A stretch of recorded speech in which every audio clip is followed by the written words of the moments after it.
Nós temos estudado a carta de Paulo aos Gálatas e na semana passada nós vimos que essas advertências têm como finalidade, além de nos preservar, além de nos proteger, reconduzir-nos à dependência de Deus, à dependência da sua graça, eventualmente. Essa era a situação dos Gálatas ali.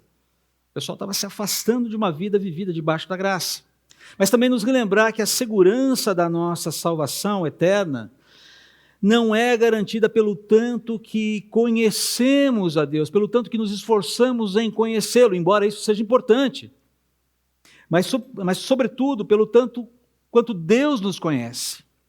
É isso que sustenta a vida cristã, é isso que sustenta a nossa posição em Cristo. O como, o quanto somos conhecidos por Deus. Você se lembra dessa citação? Nós vimos isso semana passada aqui. Keller citando aqui, uma citação do próprio Keller, perdão.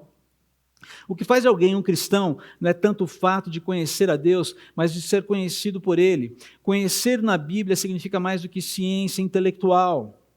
Conhecer alguém é estabelecer relacionamento pessoal com o outro. É por isso que nós insistimos tanto, especialmente com você que nos acompanha pela internet, para que a vida cristã seja vivida em comunidade. Percebe o ponto? É necessário relacionamentos para o crescimento, para a real experiência da vida cristã. Portanto, não é tanto o seu afeto e amor por Deus, mas sim o afeto e amor dele por você que faz de você um cristão. Não está na sua projeção, mas o Keller continua dentro do seu livro. Em 1 Coríntios 8,3, Paulo afirma que qualquer um que ame a Deus o faz porque Deus o conhece. Ou seja, Deus derramou o seu amor sobre nós em Jesus. O conhecimento que temos de Deus aumenta e diminui de acordo com várias coisas. E aí volta na sua projeção. Mas o conhecimento que Deus tem de nós é absolutamente determinado e sólido. E isso dá uma baita segurança para mim. Não sei se dá para você. Mas o conhecimento que Deus tem de nós é absolutamente determinado e sólido. O grande fundamento da certeza cristã não é quanto do nosso coração está voltado para Deus, mas quão inabalável é o coração dele voltado para nós. E entenda aqui que ele não está falando de indiferença do cristão para com Deus. Mas ele está falando que as bases, os fundamentos da segurança do nosso relacionamento com Deus tem muito mais a ver com o quanto ele nos conhece do que o quanto nós o conhecemos.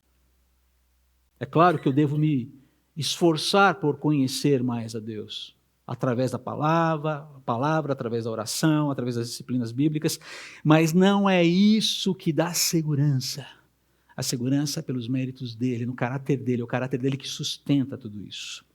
E aí eu quero relembrar, fazendo o caminho inverso que fiz a semana passada, daquela frase, ou daquele texto, daquele excerto do livro do Paul Tripp, do livro Você Acredita, que é um livro muito bom, estamos estudando no nosso pequeno grupo lá em casa.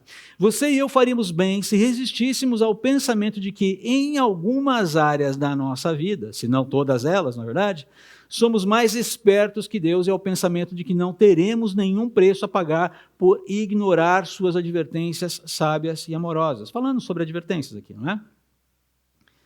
Cada pecado, com a respectiva disfunção social, relacional e situacional dele decorrente, resulta de uma falha de obedecer humildemente às advertências de Deus. E lembre-se, ele não apenas nos alerta, mas também nos dá a graça de que precisamos para viver segundo suas advertências. Só retomando um pouquinho do que falamos a semana passada.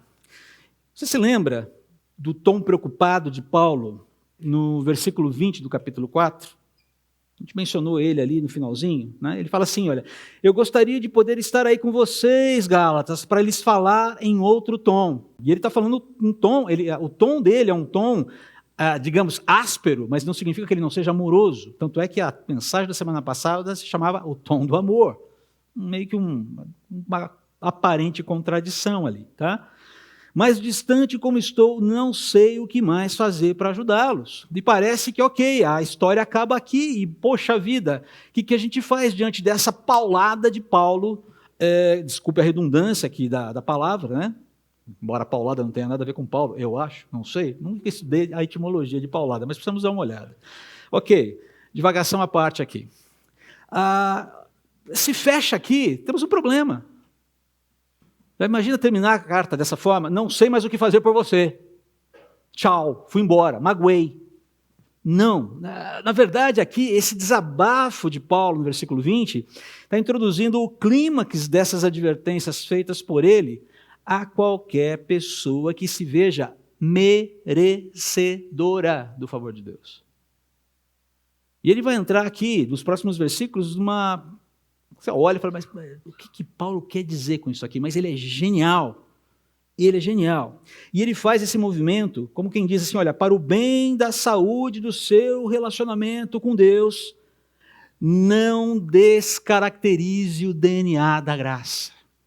O DNA da graça de Deus é divino, é natural, é não natural, perdão, é sobrenatural, é extraordinário por natureza, natureza divina. Não tente descaracterizá-lo. A graça é uma concessão divina, daí o termo, graça, favor. É um presente, não é uma conquista humana, não se conquista a favor de Deus. Você o recebe, e o recebe de coração grato. Não tente fazer por merecer, você não vai conseguir, você vai se escravizar, você vai se acabar, você vai se afligir desnecessariamente. Quem tentar subverter essa realidade vai acabar se dando conta de que armou uma arapuca, uma emboscada para si mesmo. Ao invés de segurança, você vai experimentar e vai promover até instabilidade. Ao invés de liberdade, o que você vai experimentar e você vai promover é escravidão. Ao invés de paz, o que você vai experimentar e até promover é conflito. Não entra nessa. E esse clima que é desenvolvido de uma forma brilhante por Paulo. Para a gente que está aqui no século XXI, que não bebeu da cultura judaico-cristã e da influência, da presença da cultura judaico-cristã ali naquele mundo helênico da igreja primitiva do primeiro século, a gente olha, a gente conhece a história, mas a gente não consegue entender muito bem essas relações que Paulo vai fazer. Mas ele foi brilhante aqui. Ele foi brilhante, ele deu, digamos assim, que foi o checkmate, o golpe de misericórdia, por assim dizer, na turma, nos judaizantes que estavam tentando levar o legalismo para as igrejas na Galácia e escravizar a turma, dizendo, olha, crer em Jesus é importante, mas não é tudo, ok? Não vai funcionar, você precisa de algo mais, você precisa de algumas cerejas a mais aí no seu bolo, porque senão o negócio não vai funcionar. Salvação pela graça, pero no mucho. Tem uns trickzinhos aí, tem umas questõezinhas aí que vocês precisam observar, gente. Paulo vai falar, olha, não. Absolutamente não. E aqui, nesse texto que a gente vai ler agora, você vai ver qual é o brilhantismo de Paulo. Eu convido você, então, a abrir a sua Bíblia em Gálatas, capítulo 4, versículos 21 a 31. Assim diz a palavra do Senhor. Digam-me, vocês que desejam viver debaixo da lei, acaso sabem o que a lei diz de fato? De acordo com as Escrituras, preste atenção no que ele está no argumento dele, de acordo com as Escrituras, Abraão, olha ele aí de novo, teve 2 filhos, um nascido de uma escrava e outro de sua esposa, que era livre. O filho da escrava nasceu segundo a vontade humana, o filho da mulher livre nasceu segundo a promessa. Essas 2 mulheres ilustram, percebam os termos, 2 alianças. A primeira, Agar, representa o Monte Sinai, onde o povo de Deus recebeu a lei que o escravizou. E Agar, que é o Monte Sinai na Arábia, representa a Jerusalém de agora. Ele está falando de agora, ali, daquele momento, daquele tempo. E o sistema religioso vigente em Jerusalém. Pois ela e seus filhos vivem sob a escravidão da lei. A segunda, Sara, a esposa de Abraão, representa a Jerusalém celestial. Ela é a mulher livre e é nossa mãe. Ui. Vamos acender, vamos então prestar culto para Sara aqui agora, essa é a ideia? Não, calma, segura aí. Como dizem as Escrituras, alegre-se mulher sem filhos, você que nunca deu à luz, Grite de alegria, você que nunca esteve em trabalho de parto, pois a abandonada agora tem mais filhos que a mulher que vive com o marido. E vocês, irmãos, são filhos da promessa, como Isaque, o filho de Sara. Ismael, filho de Agar, o filho nascido da vontade humana, perseguiu Isaque, o filho nascido do poder do Espírito, e o mesmo ocorre agora. Mas o que dizem as Escrituras sobre isso? Livre-se da escrava e do filho dela, pois o filho da escrava não será herdeiro junto com o filho da mulher livre. Portanto, irmãos, não somos filhos da escrava, somos filhos da mulher livre. E aí você deve falar, uai, cara, não estou entendendo absolutamente nada. Sei o que aconteceu lá atrás, mas Paulo parece fazer um salto triplo carpado, uma hermenêutica de dar nó em gota d'água aqui, chegou e falou, como é que esse negócio de Abraão veio parar aqui? Calma, porque tudo pode ser entendido, sem grandes dificuldades. A primeira coisa que você tem que entender é que Paulo faz aqui um uso tipológico do Antigo Testamento. Fala, André, lá vem você com essas coisas mais acadêmicas. Não, mas a gente precisa entender, porque está aqui, eu estou lendo isso aqui, eu preciso entender do que se trata. Ele faz um uso tipológico do Antigo Testamento. Ele toma um fato histórico, pessoas reais, Abraão, Sara, Agar, Isaque, Ismael. Ele toma esse fato histórico registrado pelas Escrituras, a história de Abraão e seus 2 filhos, ele destaca verdades espirituais presentes naquele fato e aplica essas verdades espirituais ao Evangelho. É isso que ele está fazendo aqui.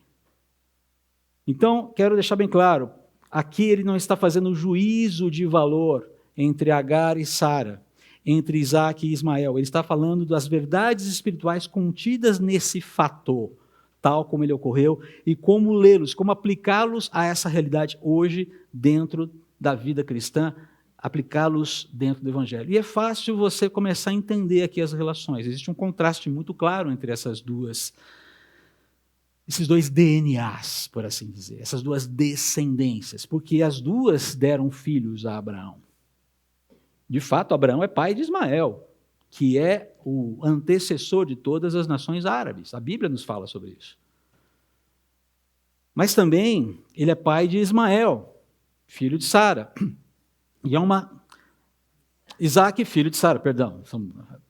Pode corrigir, viu, gente? Para não deixar nada passar em branco, né? Tem que corrigir. Ismael, filho de Agar, Isaque, filho de Sara. Ok?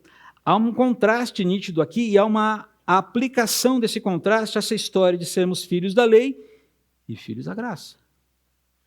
Há uma associação que Paulo faz aqui. Ele conta uma história para mostrar claramente qual é o movimento que os cristãos devem fazer, que está lá no finalzinho do texto que a gente leu agora. Agar era uma escrava, era uma serva de Sara. Estava lá, servindo, vivendo a vida. À medida em que a promessa feita por Deus não estava acontecendo, Sara, inquieta com uma promessa daquelas, falou, vamos dar um jeito aqui nessa história. E chega para Abraão e faz o quê? Fala, Abraão, olha, é o seguinte, essa história da gente ter filho, da gente ter uma descendência numerosa, prometida por Deus, aquela coisa toda, você sabe, eu sou estéril, você já está... Cara, o tempo está passando e essa coisa não está se resolvendo. Vamos dar um jeitinho? O jeitinho foi Ismael. Você tem um filho com a serva, e esse vai ser o nosso herdeiro. Beleza? Certinho? Joinha? Ok. Só que você sabe o que acontece. Depois que Agar engravida e o filho nasce, ela começa a desprezar a sua senhora. Crise. As crises começam a acontecer. Ismael nasce. Ele é filho da incredulidade desse casal. Não que isso traga culpa para Ismael, mas ele é a evidência da incredulidade de Abraão e de Sara. E o mais interessante é que Paulo faz uma associação curiosa aqui, que essa mulher, a escrava, o seu filho, representam a vinculação dada por Deus ao povo com o povo de Israel, essa vinculação feita ali no Sinai, e representa o próprio sistema religioso que ainda estava preso à lei. A ideia é, a mulher escrava, o filho da incredulidade representam o quê? A religião que escraviza. a religião que amarra você, que oprime você, que desdenha de você, que diz para você que você não tem condições nenhuma de, se você não se esforçar, que você não se aplicar, você não pode receber absolutamente nada de Deus.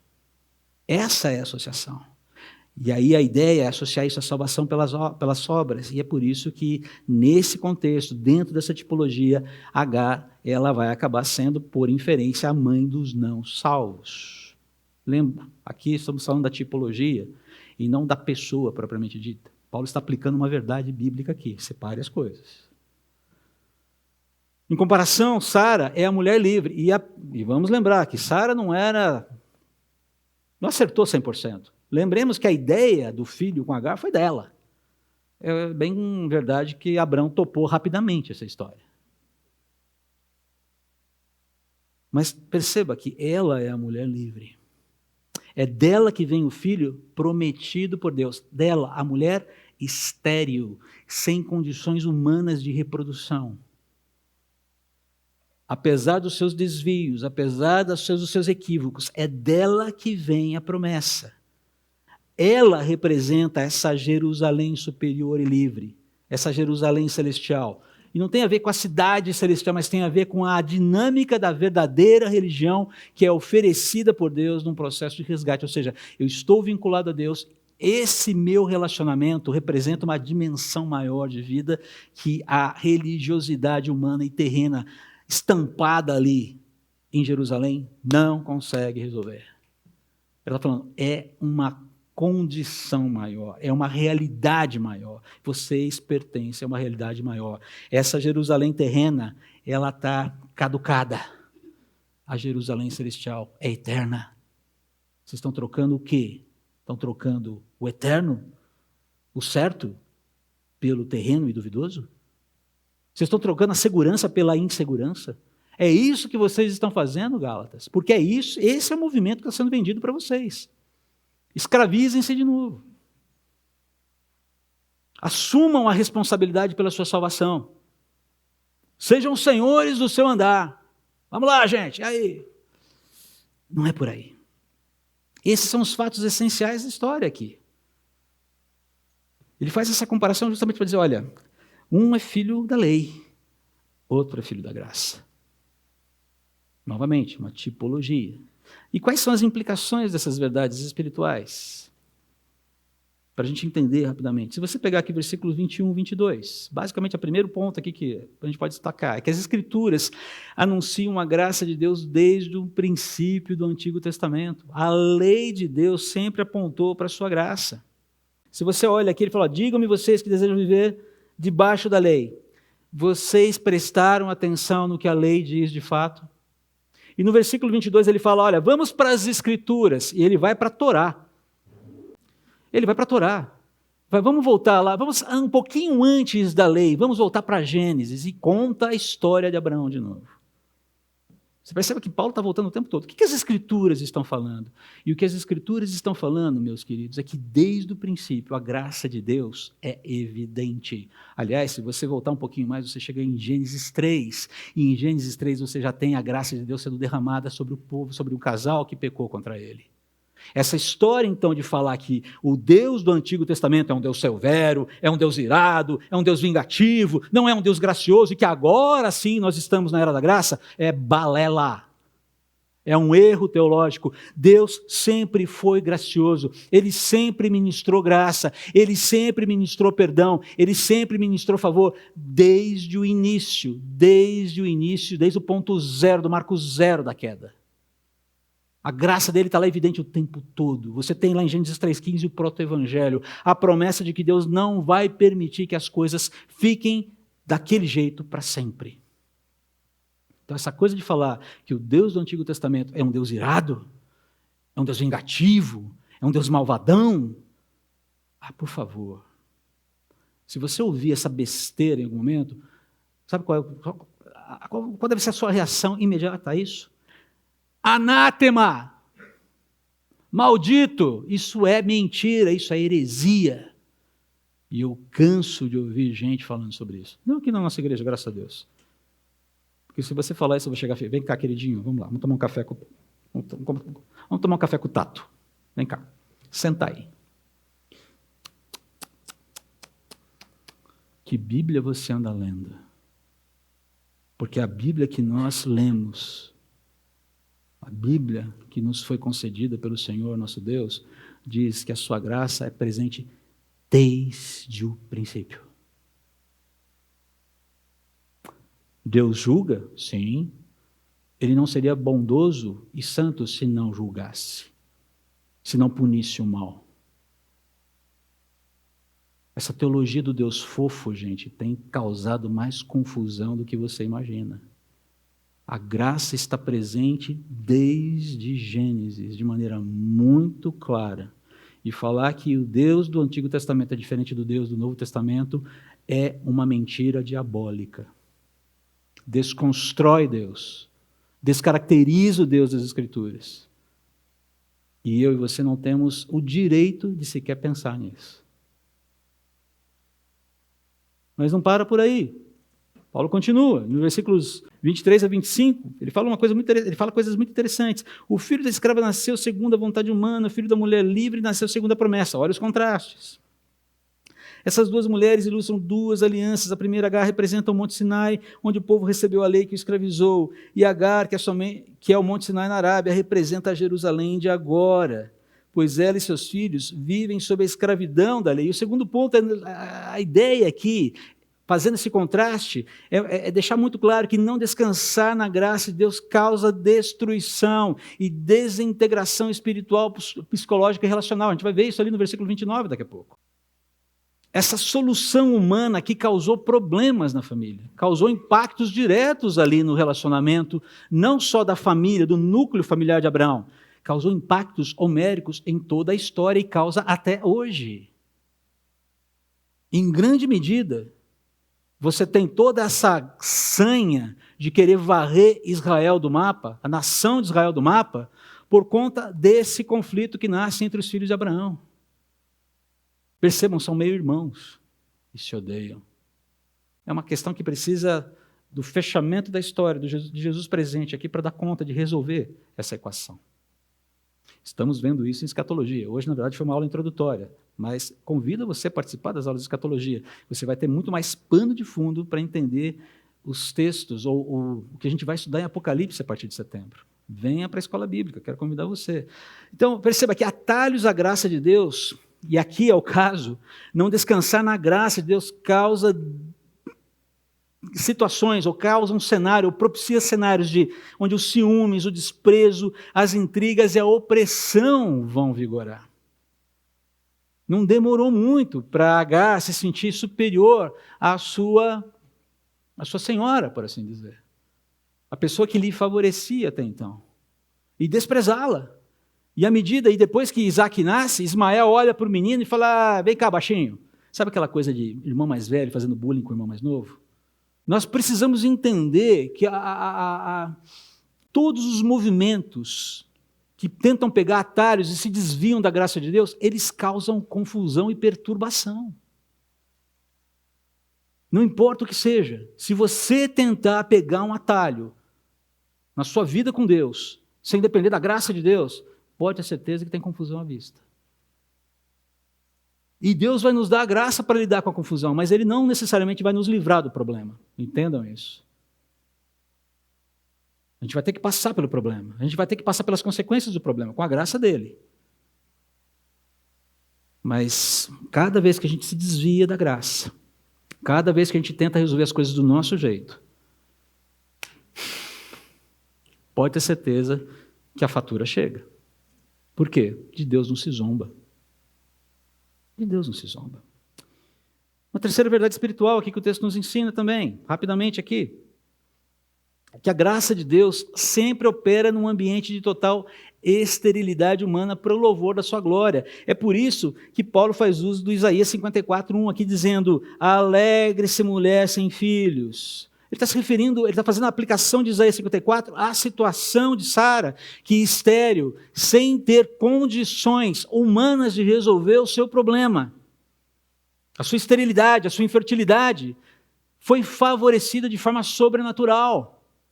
Em épocas como a nossa, em que você vai para uma clínica de fertilização, parece que a fertilização é a coisa mais natural do mundo. Continua não sendo. Continua sendo um milagre. E especialmente quando uma pessoa que não tinha condições de reprodução foi abençoada com Deus num contexto onde isso era absolutamente impossível. A esterilidade de Sara é uma fotografia da nossa esterilidade diante de Deus e de como o favor dele vem em nossa direção sem que a gente faça nada para merecer por isso. Cristo foi para a cruz não porque você é uma pessoa legal. Não porque o André, eu acho até que merece. O André, o André tem uma listinha lá, pesando os prós. Não, eu vou morrer por ele, porque o André acho que faz sentido. Não tem a ver com isso. Eu vou morrer por André, porque se eu não morrer por ele, ele está frito. Se eu não morrer por ele, não há redenção. Se eu morrer por ele, a condenação é eterna e acabou. A mesma coisa por você, que é mais legal do que eu, que é mais bonito do que eu, que é mais virtuoso do que eu. Eu lamento te dizer, você não é tão bom quanto você imagina. Aceite isso que dói menos. Você não é tão virtuoso quanto você imagina. E ainda que você seja virtuoso e bom como você imagina, você não é o suficiente. E Paulo fala, quando ele fala, e está tudo bem, não significa que está tudo bem no sentido de, ok, a vida é assim mesmo. Ele fala, não, confia no caráter de Cristo. São os méritos de Jesus. É o filho da livre, não é o filho da escrava aqui. A graça de Deus sempre opera em ambientes estéreis, queridos. Quando sou fraco, é que sou forte. Quando admito a minha fragilidade, as minhas limitações, é que eu vejo o poder de Deus operando em mim. Eu não preciso criar um personagem dentro do corpo de Cristo. É no corpo de Cristo que eu tenho que ser autêntico. E a minha autenticidade mostra claramente que eu sou limitado, cheio de problemas, cheio de vícios, cheio de defeitos que serão eliminados da minha existência quando o meu Redentor voltar. E não é o meu mérito que vai conquistar qualquer espécie de condição diferente. É óbvio que a obediência está presente, mas ela é uma resposta, sempre uma resposta. Um ato de amor de quem respeita, e não de alguém que vive com medo. Por fim, o que o texto vai mostrar para a gente é que a graça de Deus, a suficiência da graça, sempre vai escandalizar os autossuficientes. Aqueles que acham que são melhores e mais merecedores do favor de Deus do que o resto dos homens. Agar tem uma atitude bastante complicada. E, na verdade, a atitude mais complicada aparece ali no versículo 29, quando Ismael olha para Isaac e oprime Isaac. Há um momento de opressão. Então, basicamente, é isso que a autossuficiência humana faz com quem quer ser dependente da suficiência da graça de Deus. Deixa eu exemplificar isso com um outro texto, na verdade, um texto do Stott sendo citado aqui pelo Keller, no livro Gálatas para você. A perseguição da verdadeira igreja nem sempre é patrocinada pelo mundo, como são chamados os estranhos, mas por nossos meio-irmãos, por pessoas religiosas, pela igreja nominal. Os maiores inimigos da fé evangélica hoje não são os descrentes, mas a igreja, o sistema que muitas vezes, por qual a igreja dá o seu braço, a igreja que eu digo estrutura, e não a igreja corpo de Cristo, a igreja corpo místico de Cristo, né? A hierarquia e a hierarquia. Isaac é sempre objeto de zombaria e perseguição por parte de Ismael. Se você quer ser perseguido, se você quer ser zombado, se você... Tente ser piedoso. É simples, seja piedoso. Viva uma vida piedosa, você vai ver com quantos paus você faz uma canoa. Que tipo de perseguição é essa? Desde as mais cruéis, até as mais basilares, até as mais... Você recrimina alguém, vou dar um exemplo aqui. Você recrimina alguém pela roupa com que ela vem para o culto aqui? Você mede a pessoa, a espiritualidade da pessoa com base na forma como ela se veste? É claro que todos nós devemos nos vestir com decência. Mas você mede a espiritualidade do outro pela forma como ele se veste, por exemplo? Só para dar um exemplo. Você mede a espiritualidade do outro pela forma como ele faz as suas escolhas políticas?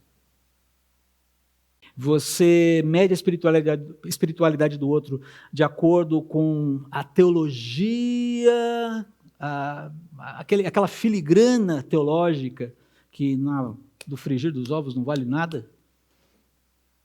Gosto muito daquele exemplo, já dei esse exemplo aqui. Oh, meu pai, fugiu o nome agora do pregador. John Wesley e George... Alguém se lembra? Whitefield, obrigado. Obrigado pela lembrança. Whitefield, um pregador calvinista, servo fervoroso do Senhor, tá? Era muito amigo de John Wesley, arminiano. Alguém que cria na perda da salvação, mas um homem absolutamente piedoso. E chegaram um dia para George Whitefield e perguntaram aquela espetadinha básica que crente gosta de fazer, sabe? Crente. Reverendo Whitefield, o senhor acha que quando entrarmos nos céus veremos John Wesley lá? Afinal de contas, ele crê na perda da salvação, não é verdade? E Whitefield, muito humildemente, deu uma resposta que eu achei... Até hoje, eu quase salivo quando eu leio essa resposta. Ele falou, olha, eu acho que eu estarei tão distante do trono da graça do Senhor Jesus que eu terei dificuldade para enxergar o meu irmão John Wesley lá pertinho dele. Entendeu o ponto? Keller continua aqui. Uma das maneiras de reconhecermos que nossa autoimagem é baseada na justificação por Cristo é o fato de não odiarmos nem hostilizarmos quem é diferente de nós. Uma das maneiras de sabermos que nossa autoimagem é baseada na justificação pelas obras é observando as perseguições que promovemos. Você tem perseguido alguém por qualquer motivo? Porque não é esse o caminho do Evangelho.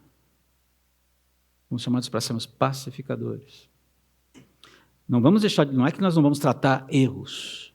Claro que vamos tratar erros. Assim como devemos ser permeáveis aos tratamentos dos nossos próprios erros. Mas eu não tenho a régua de medir a espiritualidade de ninguém.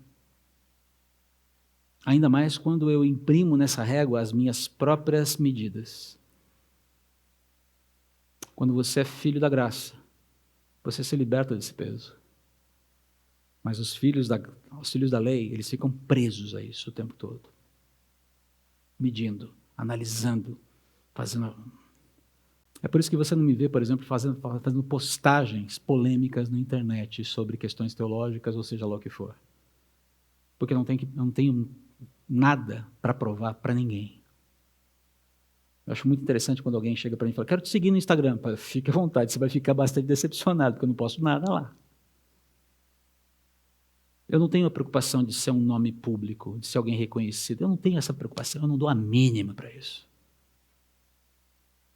O meu compromisso é com a palavra de Deus e de ser achado fiel pelo Senhor que me salvou. E de buscar comunicar essa graça. E acredite, eu falho muito, tá? Eu tenho os meus momentos, como dizem lá em Piracicaba, né? De vez em quando a gente capota porque não breca. E eu capoto quando não breco nessa questão de, ei, aqui você está sendo filho da lei, não filho da graça. Qual é o teu chamado, amigão? Acorda? Hey, McFly, anybody home? E o Espírito dá um chutão e você, opa, apruma aí. Qual é a conclusão então, queridos? Paulo vai falar aqui no versículo 31. Ele fala, olha, mas o que dizem as Escrituras sobre isso? Livre-se da escrava. Ele vai sentar aqui, ele vai trabalhar aqui com Gênesis capítulo 21, 10. Vou lá para Gênesis 21, 10, só para ler rapidamente o que está acontecendo lá. Ele vai falar que livre-se da escrava, vai fazer essa citação, livre-se da escrava e do filho dela, pois o filho da escrava não será herdeiro junto com o filho da mulher livre. Quem foi que falou isso? E quando você vem aqui para o texto, em capítulo 21 de Gênesis, a partir do versículo 9, Sara, porém, viu Ismael, filho de Abraão, e da serva egípcia Agar, caçoar de seu filho Isaque, e disse a Abraão, livre-se da escrava e do filho dela, ela jamais será herdeira junto com meu filho Isaque. Abraão ficou muito perturbado com isso, pois Ismael era seu filho, naturalmente. Deus, porém, lhe disse: não se perturbe por causa do menino e da serva. Faça tudo o que Sara lhe pedir, pois Isaque é o filho de quem depende a sua descendência. Sara está certa, Abraão. Agora, fique tranquilo, eu vou ajeitar essa confusão que você armou, tá bom? Mas o filho da promessa é Isaque. Ele é o filho da promessa. Ela está certa. Basicamente, qual é a verdade espiritual que Paulo está colocando aqui para a gente? Viva debaixo da graça de Deus, rejeite qualquer ensino, qualquer pressão, qualquer proposta que tente te escravizar a uma vida legalista.